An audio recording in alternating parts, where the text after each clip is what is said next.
नमस्कार। दूरदर्शन मध्य प्रदेश के खास कार्यक्रम चर्चा में आपका स्वागत है। मैं हूं अंकुर जैन।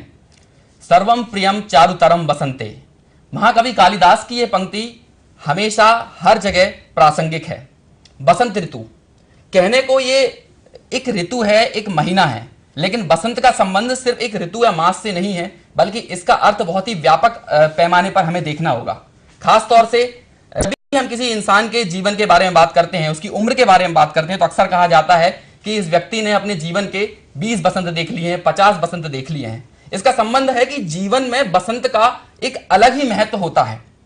लेकिन आज जैसा कि हमारे इस चर्चा का विषय है कि कहां खो गया बसंत, तो मैं इस चर्चा में सिर्फ इन मुद्दों पर बात नहीं करूंगा कि बसंत खो गया है, अर्थात हमारी प्रसन्नता, हमारी उत्सव धर्मिता, हमारी कहना चाहिए कि हमारी सकारात्मक ऊर्जा, वे सारी चीजें कहीं खो गई हैं। आज हम हर उत्सव को मनाने के कहना चाहिए उत्सव मनाने की बात आती है तो हम पश्चिम की ओर ताकने लगते हैं। आज हम पश्चिम के उत्सवों को तो सेलिब्रेट कर ही रहे हैं, साथ ही हमारे भी जो उत्सव हैं वे भी कहीं ना कहीं पश्चिम के अंधानुकरण से प्रेरित होते हुए उन पर भी पाश्चात्य संस्कृति का रंग देखने को मिलता है। तो इन तमाम विषयों पर उपभोक्तावाद, बाजारवाद, उसका भी असर हमारी उत्सव धर्मिता पर आया है। वसंत को उत्सव की ऋतु कहा जाता है, बसंत को प्रेम की ऋतु कहा जाता है, बसंत को ऊर्जा की, कला की, संगीत की ऋतु कहा जाता है, संस्कृति सभ्यता का संबंध बसंत से माना जाता है। लेकिन इतना सब होने के बावजूद भी जब बसंत कहीं खोता है तो सिर्फ बसंत नहीं खोता, बहुत सारी चीजें हमारी संस्कृति और सभ्यता से जुड़ी हुई भी खो जाती हैं। और खास तौर से युवाओं का संबंध इन उत्सव धर्मिता से बहुत जोड़कर देखा जाता है। युवा ही उत्सवों को सेलिब्रेट करते हैं और बाजार भी हमारे उत्सवों को भुनाने के लिए युवाओं की ओर ताकते हैं। तो कैसे बसंत खो गया है, कैसे युवाओं से उनकी उत्सव धर्मिता नष्ट हो गई है, इन तमाम मुद्दों पर बात करने के लिए हमारे साथ है दो खास मेहमान। हमारे साथ हैं डॉक्टर आसमा रिजवान। ये एक भोपाल की एक अंग्रेजी पत्रिका की संपादक हैं। इसके साथ ही लंबे समय से विद्यार्थियों को पढ़ा रही हैं। एक पीपल्स विश्वविद्यालय में ये हमारे यहाँ पर प्राध्यापक की भूमिका में है। तकरीबन 15-20 से भी ज्यादा वर्षों से विद्यार्थियों के बीच में रहते हैं, युवाओं की मनस्थिति को बहुत अच्छे से जानती हैं। हमारे साथ है दूसरे खास मेहमान रूपक। जो भी भोपाल के दर्शक हैं उन्हें रूपक का परिचय देने की जरूरत नहीं है, लेकिन हमारे सुदूर अंचलों में बसने वाले लोगों को मैं बताना चाहूंगा कि रूपक देश के प्रसिद्ध एफएम चैनल के प्रस्तोता हैं, आरजे हैं, और अक्सर युवाओं से जुड़े मुद्दों पर कई बात करते हैं। अब जैसे जैसे वो समूह टूटते हैं, जैसे बहुत सारे आप देखिए 10 साल पहले तक मैंने कभी भोपाल में जो है छठ पूजा सुनी ही नहीं थी, क्योंकि ये बिहार का एक उत्सव था, वो बिहार की संस्कृति थी। पर जैसे जैसे बिहार के बच्चे बाहर पढ़ने निकले, बिहार के लोग बाहर दूसरे प्रदेशों में नौकरी करने लगे, तो अब आपको मुंबई में भी और आपको मध्य प्रदेश में भी हमको समझ में आने लगा कि ये छठ क्या है। तो जब मूवमेंट होता है, लोग जब ज़्यादा ट्रैवल करते हैं तो वो अपनी संस्कृति अपने साथ लेके जाते हैं। तो अब पश्चिम संस्कृति कैसे आ गई, क्योंकि जाहिर है जब ग्लोबलाइजेशन हुआ, जब जो है इंटरनेट का दौर आया, जब दूरदर्शन ने पैर फैलाए, मतलब 83 में मध्य प्रदेश में दूरदर्शन आया था, तब लोग दूसरों की संस्कृति देखते हैं और टीवी पे देखते हैं और समझते हैं। और जो युवा जो होता है वो चमक से बहुत ज़्यादा अट्रैक्ट होता है। तो जो सांस्कृतिक पारंपरिक जो संस्कृति थी वो उनको एक फैमिली का एनवायरनमेंट चाहिए होता है। जब फैमिलियां टूटती हैं, लोग ट्रैवल करते हैं, तो दूसरों की संस्कृति से जुड़ते हैं, तो वो उसको अडॉप्ट कर लेते हैं। बहुत सही बात कही। ट्रैवलिंग और मीडिया का बहुत कहना चाहिए बहुत ज्यादा योगदान हम मान सकते हैं कि पश्चिम की संस्कृति से हम प्रभावित हो रहे हैं। ग्लोबलाइजेशन से जुड़ा हुआ और मीडिया से जुड़ी हुई मैं मुद्दों पर आपसे आगे बात करूंगा। उससे पहले रूपक, आपसे जानना चाहूंगा कि क्या कारण है कि आज भारतीय उत्सवों को मनाने में व्यक्ति अपने आप को ओल्ड फैशन मानता है, उसे मानता है तो सोचता है हम आउटडेटेड हो गए हैं। वहीं यदि पश्चिम के किसी तीज त्यौहार को मनाता है और विदेशी उत्सवों को, विदेशी चाहे वैलेंटाइन डे हो चाहे फ्रेंडशिप डे हो, इन्हें मनाता है तो अपने आप को बड़ा प्रतिष्ठापूर्ण महसूस करता है। क्या कारण है? अंकुर, पहले तो मैं आपकी बात से माफ़ी चाहूँगा, लेकिन मैं इत्तेफाक नहीं रखता कि हमें शर्मिंदगी महसूस होती है। मुझे लगता है शायद इस देश में जो भी कुछ आता है उसको हम बड़े दोनों बाहें फैलाकर आत्मसात करते हैं। तो ये प्रारंभ से ही, चाहे कितने भी आक्रमण करने वाले यहाँ पर आए हों, हर मौके पर हमने उनके त्योहारों को, उनके परिधानों को, उनके खान पान को अपनाया और वो इस देश का हिस्सा बनते चले गए। तो अब जैसा कि आसमा जी कह रही थी कि त्योहारों का भी ऐसे ही हुआ, बहुत सारे ऐसे उत्सव हैं जो बाहर से हमारे देश में आए, अब जो आपके हमारे सामने आए हैं तो उनको लगता है वैलेंटाइन अभी अभी आया है, लेकिन बहुत सारे और उत्सव हैं, यूँ गिनना शुरू करेंगे तो फिर मुश्किल हो जाएगी। अब जब आत्मसात कर लेते हैं और इन उत्सवों को हम अपना लेते हैं तो फिर उसके साथ साथ उसमें परिवर्तन भी चलते जाते हैं। नई नई चीज़ें आती हैं, पहनने ओढ़ने में टेक्नोलॉजी आई, कपड़े का असर बदला, उसके परिधानों के स्टाइल बदले, और उसी तरीके से खान पान में बदलाव आया, मशीनें आ गई, माइक्रोवेव में खाना पकाते हैं आप, तो वैसे उत्सवों में भी चेंज आता है, परिवर्तन आता है कि किस तरीके से आप उसी उत्सव को मना रहे हैं। पटाखे किस किस्म के आने लगे हैं, पहले दिए जलते थे, फिर पटाखे आने लगे, पटाखे भी हाईटेक हो गए। वैसे ही कोई भी त्यौहार हो तो मुझे लगता है बाहर से वैलेंटाइन डे या मदर्स डे, फादर्स डे का आना एक बात, और दूसरा हमारे ही त्योहारों में परिवर्तन होना, उनको मनाने के और लेकिन नए कई बार तरीके ऐसा मिलना। होता है, जैसे जी, आपने जी, सही जी, कहा जी, कि बहुत से युवा हैं, उन्हें पता नहीं होता बसंत पंचमी कब आई कब चली गई, हाँ। उन्हें नहीं पता होता गुड़ी पड़वा आई कब आई कब चली गई। वहीं लंबे समय तक बहुत दिनों से इंतजार करते हैं कि वैलेंटाइन डे आने वाला है, बहुत दिनों से इंतजार करते हैं कि फ्रेंडशिप डे आने वाला है। तो ये कहीं ना कहीं तो है कि हम पश्चिम से प्रभावित हुए हैं। नहीं, प्रभावित मैंने कहा ना, हम सबसे होते हैं प्रभावित। अब क्या होता है कि एक समय था शायद 25-30 साल पहले तक मध्य प्रदेश में कोई करवा चौथ नहीं जानता था। जी। यश चोपड़ा ने उसको एक नेशनल फेस्टिवल बना दिया है, अब सारे देश में जो है लोग करवा चौथ मनाते हैं।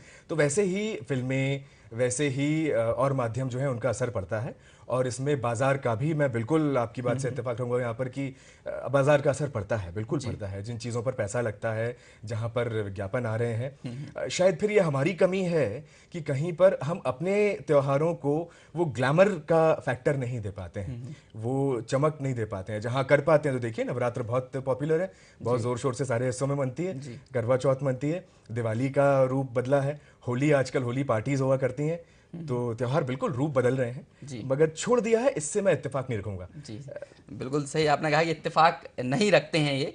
अभी भी हम हमारे त्योहारों को भी मना रहे हैं, और पश्चिम के भी जो त्योहार हैं उनको भी उमंग उत्साह के साथ मना रहे हैं। बिल्कुल। ठीक है, मैम आपसे मैं पूछना चाहूँगा, आपने जब आपसे पहले मैंने प्रश्न किया था तब आपने बीच में थोड़ा सा टच भी किया था कि ग्लोबलाइजेशन का बहुत असर है।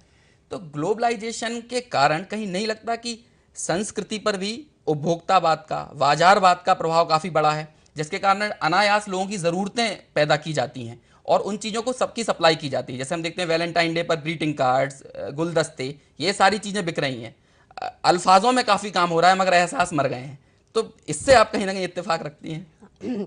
अल्फाजों का काम तो हो रहा है, क्योंकि मैं कम्युनिकेशन भी पढ़ाती हूँ, तो मुझे इस बात की खुशी है कि अल्फाजों का काम तो कम से कम हो रहा है, कम्युनिकेशन थ्राइव कर रहा है। पर अंकुल, ये तुमने सही कहा कि ग्लोबलाइजेशन जो है बहुत बड़ा इफेक्ट डाला है, और खाली पश्चिम जो हमने त्यौहार अपने उन पे नहीं, हमारे अपने त्यौहार पे देख लीजिए। पहले दिवाली होती थी तो सारे पकवान घर में बनते थे ना, बाहर बाजार से आए ही नहीं जाते थे। फिर धीरे धीरे मिठाइयाँ बाजार से आने लग गई। अब वो जमाना है कि मिठाई नहीं, अब चॉकलेट्स दी जाती हैं दिवाली में। तो बदलाव देखिए, ये एंथ्रोपोलॉजी एक सब्जेक्ट होता है जो कल्चर को बहुत पढ़ती है, संस्कृति और कल्चर का। तो बदलाव इनएविटेबल है। हम शुरुआत तो हम सब ट्राइबल्स की तरह हुए, जैसे जैसे हम मूव करते बाहर निकलते हैं हम, और कुछ जो हमारे त्योहार होते हैं वो एक सामाजिक उससे जुड़े होते हैं ना। जैसे अब हार्वेस्ट फेस्टिवल है, तो क्योंकि खेती किसानी पहले हमारा प्राइम वो होता था। अब शहरों में बच्चों ने खेत देखा ही नहीं होता, उन्होंने खेती नहीं देखे होते, उनको हार्वेस्ट पता ही नहीं, रबी क्या है, खरीफ क्या है, उन्हें मालूम ही नहीं होता। तो बाजारीकरण तो हो रहा है, पर मुझे लगता है, मैं अंकुर से यहाँ सहमत हूँ कि हमारे अपने फेस्टिवल भी साथ साथ थ्राइव कर रहे हैं। हमने कोई दिवाली मनाना, होली मनाना कम नहीं कर दिया। और जहाँ तक कल्चर और पारंपरिक कल्चर का, तो वो रीजन से जुड़े होते हैं। तो जैसे आप साउथ में देखिए, साउथ में कोई करवा चौथ नहीं मनाता, साउथ में ये रक्षाबंधन भी नहीं होता, उनका पोंगल होता है, उनका ओणम होता है। और ओणम मेरा बेटा क्योंकि साउथ में पढ़ता है, इतनी धूमधाम से मनाता है कि इवन कॉलेज के लोग वो ट्रेडिशनल लुंगी पहनते हैं, वो जो ओणम में पहनी जाती है, वेष्टी जिसे कहते हैं। तो वो क्योंकि वो वहाँ पे वो पॉपुलराइज कर रहे हैं। तो हाँ, मुझे लगता है कि कहीं अगर बाजारीकरण हावी है तो कहीं एजुकेशन सेक्टर पीछे हट रहा है। जैसे हम अपने कॉलेज में ट्रेडिशन डे मनाते हैं और बच्चे बहुत शौक से उस दिन बढ़िया ट्रेडिशन कपड़े पहन के आते हैं। ट्रेडिशन डे की बात की तो आज ही के पेपर में, अखबारों में एक खबर आई है कि इस बार हमारा हिंदी विश्वविद्यालय जो है वहाँ पर दीक्षांत समारोह में धोती कुर्ता पहनकर दीक्षांत समारोह में विद्यार्थी शामिल होंगे। तो हम कहीं ना कहीं पीछे की ओर भी देखते हैं। ऐसा नहीं है कि पूरी तरह से पुरानी संस्कृति से कट गए, लेकिन हाँ, जैसा कि मैम आपने कहा कि बाजारवाद का असर हुआ है, चीज़ों की डंपिंग करने के चक्कर में अनायास ज़रूरतें पैदा की जा रही हैं, और वो असर त्योहारों पर, पर्वों पर देखने में आता है। जैसा कि आपने चॉकलेट के बारे में बात का, पहले मिठाई देते थे और अब चॉकलेट्स का वितरण किया जाने लगा है। बहरहाल, बहुत सारे विषय, कहाँ खो गया बसंत, कैसे हमारे उत्सवों पर पश्चिम की संस्कृति का असर पड़ रहा है, कैसे हम वेस्टर्नाइजेशन की ओर अग्रसर हो रहे हैं। पहले हमने काफी विषयों पर बात की, अब मैं चर्चा को आगे बढ़ाते हुए रूपक आपसे पूछना चाहूंगा जी अंकुर। कि सोशल मीडिया का आज बहुत ज्यादा अपने पैर पसार रहे हैं और ये जो वर्चुअल वर्ल्ड है वो हम सबकी जिंदगी में एक तरह उसके बिना कोई कल्पना भी नहीं कर सकता जीने की। बिल्कुल सही आजकल हर किसी के हाथ में मोबाइल फोन है, हर कोई इंटरनेट से जुड़ा हुआ है, सोशल मीडिया से जुड़ा हुआ है। तो आज क्या नहीं लगता कि सिर्फ पोस्ट या पिक्चर ही सिर्फ वायरल नहीं हो रहे हैं, बल्कि उसके साथ मनोभाव भी वायरल हो रहे हैं। बिल्कुल सही। तो दिखावा बड़ा है, तो क्या कारण है, आप कितना कारण इसे मानते हैं? ये मुझे लगता है दिखावा नहीं है, ये तो शायद अपनी भावनाओं का प्रदर्शन हम और सहजता से कर पा रहे हैं, हमारे पास एक और माध्यम है, तो इसमें तो कोई बुराई ही नहीं है। फिर उस भावना को, वो किसी भी प्रकार की भावना हो सकती है, वो फिर चाहे आतंकवाद से जुड़ी हुई भावनाएं हो या कोई तीज त्योहार की भावना हो, या जब अभी हम देख रहे हैं हमारे जवान के शहीद होने की बात है, हनुमंतप्पा, और उसको लेकर जिस तरीके से देश भर के युवा, देश भर के लोग अपनी भावनाएं उड़ेल रहे हैं सोशल नेटवर्क पर। तो कहीं उसमें मैं यहाँ टोकना चाहूंगा कि ऐसा तो नहीं कि लोग बाग अब सिर्फ ये इंतजार करते हैं कि हाँ फलाना मुद्दा है, मुझे सबसे पहले इस पर पोस्ट डालना है, तो इसकी तो ख्वाहिश है लोगों में। नहीं अंकुर, मुझे लगता है कि फीलिंग्स की बात यहाँ पर कहीं वो अब रही है या नहीं? मुझे लगता है वो चौपालें जो पहले गांव के नीम के पेड़ के नीचे हुआ करती थी, उसके बाद में गली मोहल्ले नुक्कड़ के पुलिया पर हुआ करती थी, अब वो सोशल नेटवर्क बन गई हैं। बस अंतर इतना है, चर्चाएं पहले भी होती थी, आज भी होती हैं। अच्छा, कमाल की बात यह है कि जब हम कहते हैं कि वहां से पाश्चात्य संस्कृति हमारे पास आ रही है, मुझे लगता है इसका उलट भी हो रहा है। बिल्कुल सही। हमारे देश के बहुत सारे नौजवान, भोपाल के ही बहुत सारे प्रतिभाशाली युवा हैं, मेरे मित्र हैं जो अमेरिका में रहते हैं, दुनिया के और हिस्सों में रहते हैं, और वहाँ पर जो भारतीय कम्युनिटी है, वहाँ के जो लोग हैं, साथ मिलकर हमारे भारतीय त्योहारों को मनाते हैं। वहाँ पर होली का 7 दिन का उत्सव मनाते हैं वो लोग, दिवाली व्हाइट हाउस में मनाई जा रही है, राष्ट्रपति ओबामा मनाते हैं अमेरिका में। सो मुझे लगता है दुनिया भर में ये जो ग्लोबलाइजेशन का जो आपने नाम लिया, वो ग्लोबल विलेज उससे जुड़ा हुआ एक टर्म है, और वो बाकायदा बन रहा है, और उसमें वसुधैव कुटुंबकम की संस्कृति तो हमारी ही रही है। और मोदी जी ने जिस तरीके से अपना परचम फहराया है विश्व में, मुझे लगता है कि ये हमारे त्योहारों को दूर दूर तक वो पहुंचा रहे हैं, तो ये एक विलेज है। और उसका कारण है कि योग दिवस आज पूरी दुनिया में बिल्कुल सही मनाया जाने चिंता लगा का है। कोई विषय नहीं है। तो रूपक का कहना है कि सोशल मीडिया से कि सिर्फ नकारात्मक असर ही नहीं, बल्कि उसकी काफी पॉजिटिविटी भी हम देख सकते हैं, उससे काफी सकारात्मक परिणाम भी निकल कर आ रहे हैं। बाहर की चीजें हमारे पास आ रही हैं, ये तो सच है, लेकिन हमारा भी बहुत कुछ है जो दुनिया भर में फैल रहा है। मैम, आपसे एक और प्रश्न पूछना चाहूंगा कि उत्सवों का संबंध किसी भी संस्कृति या सभ्यता में जब पर्व मनाए जाते हैं, त्यौहार या उत्सव मनाए जाते हैं, तो उनका संबंध वहाँ की जलवायु पर निर्भर करता है, वहाँ की भौगोलिक परिस्थितियों पर निर्भर करता है। अक्सर फसल पकने के बाद त्यौहार मनाए जाते हैं, चाहे खरीफ की फसल पकने के बाद हम दिवाली मनाएं, दशहरा मनाएं, और रबी की फसल पकने के बाद होली मनाएं, बसंत पंचमी मनाएं।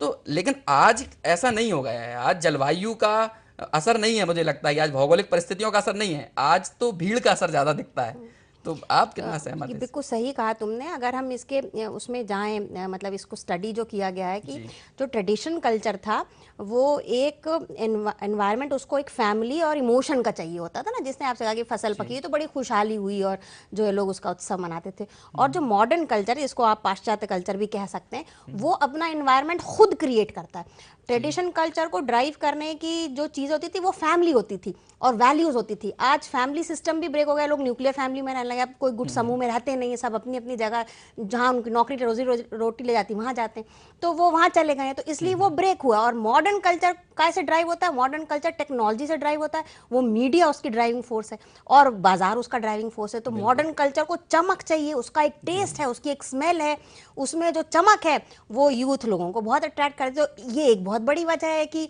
जो है वो जो भूगोलिक जो हमारे परिस्थितियां थी वो टूट गई हैं।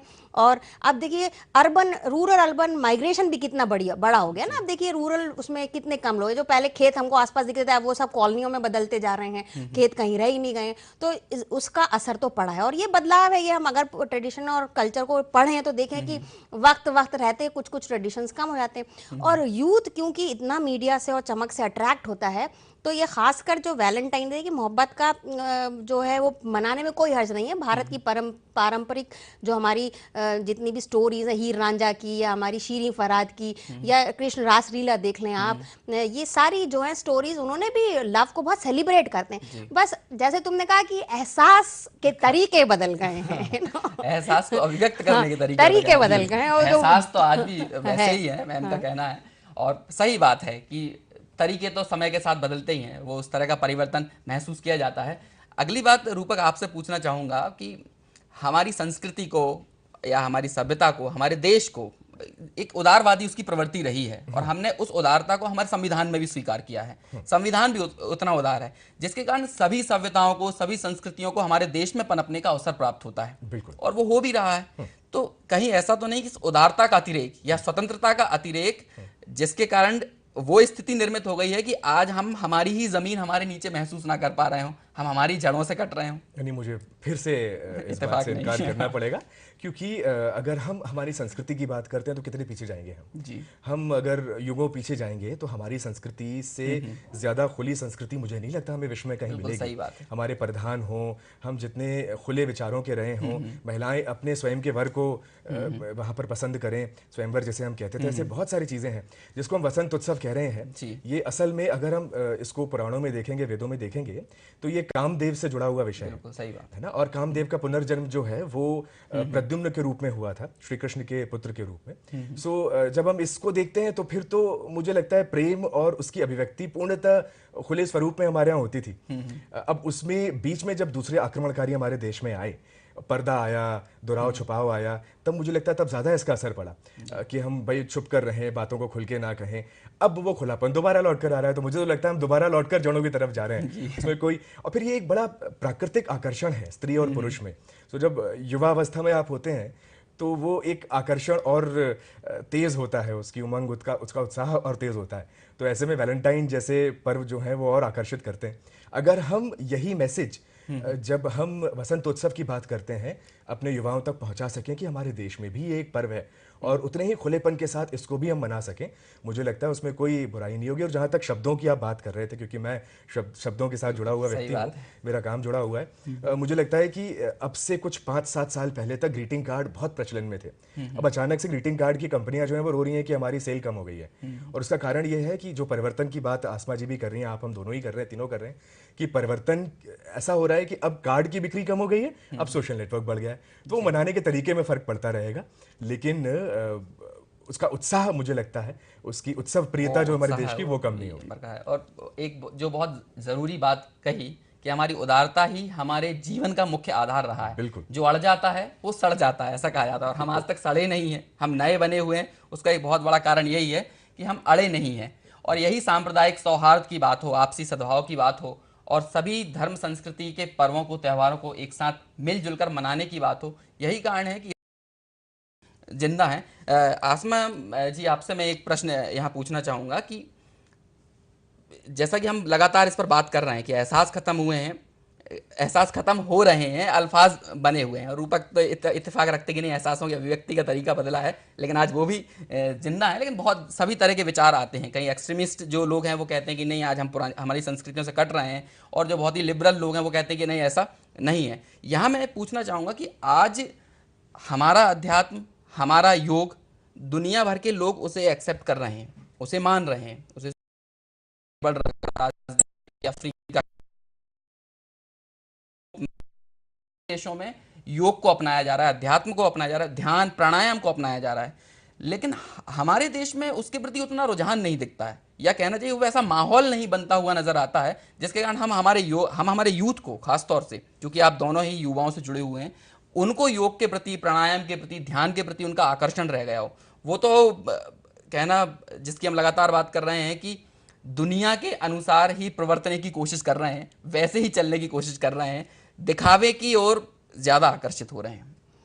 ये तो बिल्कुल सही है कि जो हमारा अटेंशन स्पैन यूथ का है ना, जो वो कम होता जा रहा है। और जो ध्यान, तो अगर आप कह रहे हैं, और जितनी भी रिसर्च है वो ये बताती है कि मेडिटेशन एक बहुत पावरफुल टूल है जो कम्युनिकेशन का, और अध्यात्म जो है वो हमारे स्ट्रेस को बर्स्ट करने के लिए बहुत पावरफुल टूल है। आप देखिए जिस तरह से सुसाइड रेट यंग लोगों में, मतलब आज ही आपने पढ़ा हुआ कि एमएससीटी की एक लड़की ने जो है सुसाइड कर लिया। डिप्रेशन अनफॉर्चुनेटली सबसे बड़ी बीमारी होती जा रही है हिंदुस्तान में। तो और पूरी दुनिया स्ट्रेस को,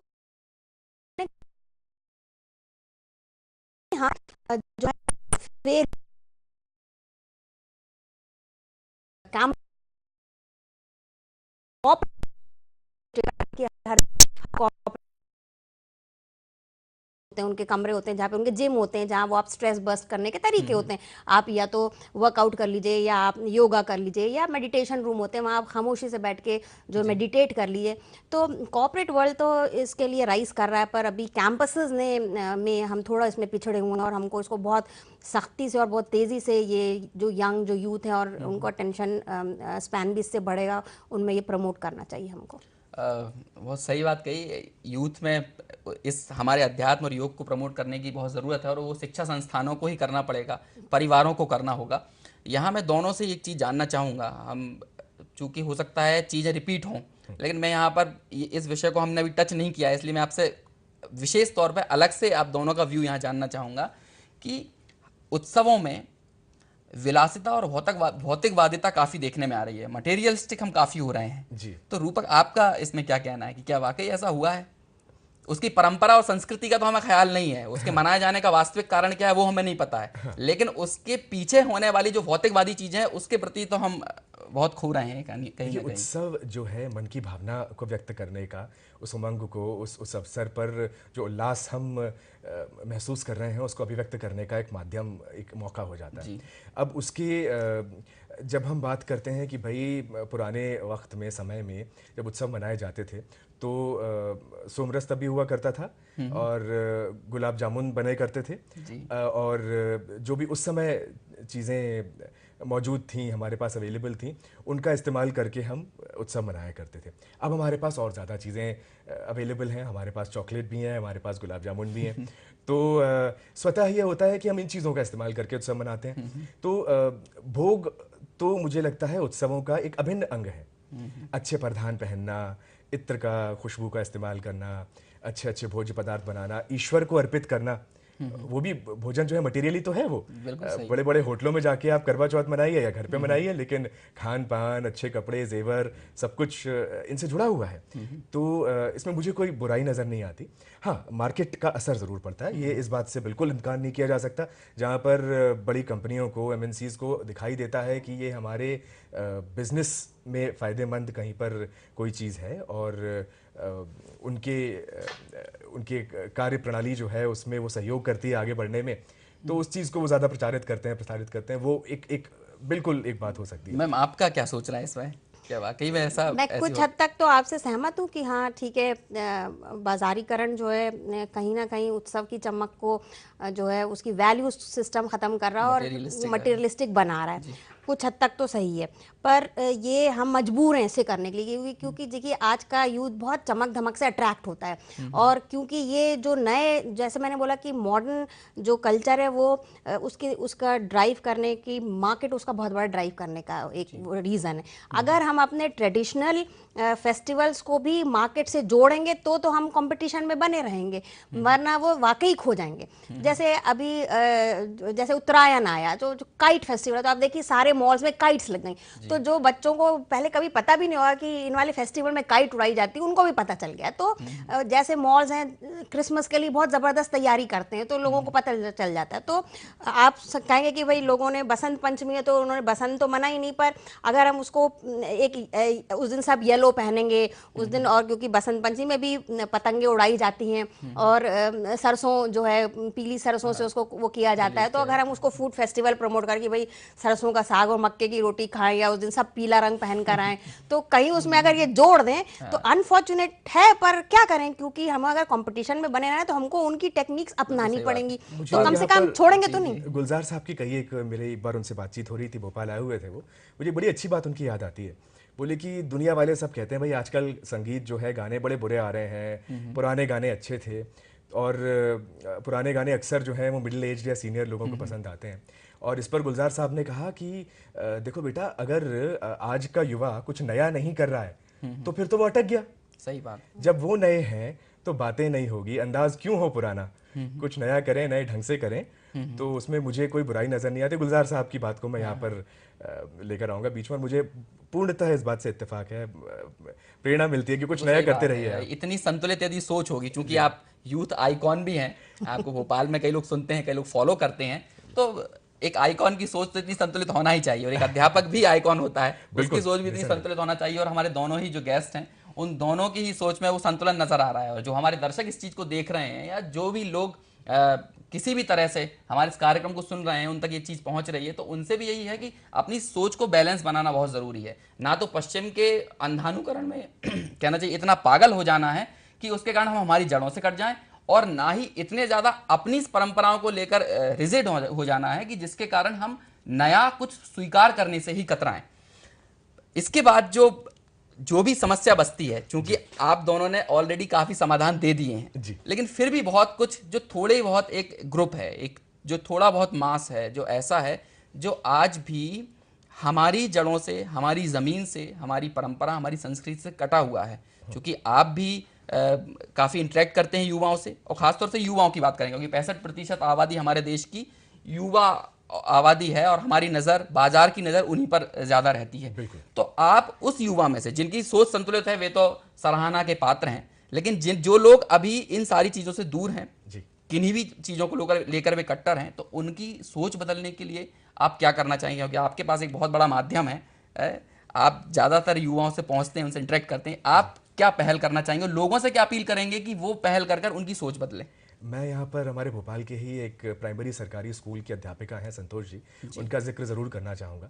वो हमारे पुराने भोपाल में एक प्राइमरी स्कूल में अध्यापिका रही हैं, प्राचार्य हो गई हैं। उन्होंने एक परंपरा डाली है पिछले कुछ सालों से, अपने स्कूल के छोटे छोटे बच्चों को वो एकत्रित करती हैं, और जिस दिन वसंत पंचमी होती है उनके साथ ये त्यौहार वो मनाती हैं।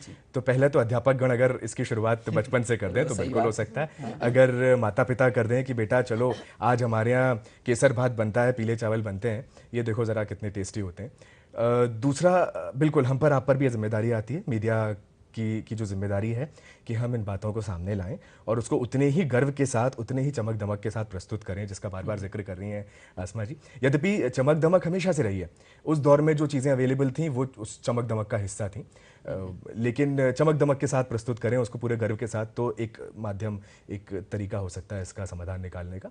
और तीसरा, मुझे लगता है कि बहुत सारे युवा स्वतः इसके लिए काम कर रहे हैं। स्पिक मैके जैसी कई ऑर्गेनाइजेशंस हैं, कुछ यूथ ग्रुप्स हैं जो बहुत सारे ऐसे कार्यक्रम करते हैं अलग अलग जगहों पर जाकर, जो संस्कृति को बढ़ावा देने के लिए अपना रोल निभा रहे हैं।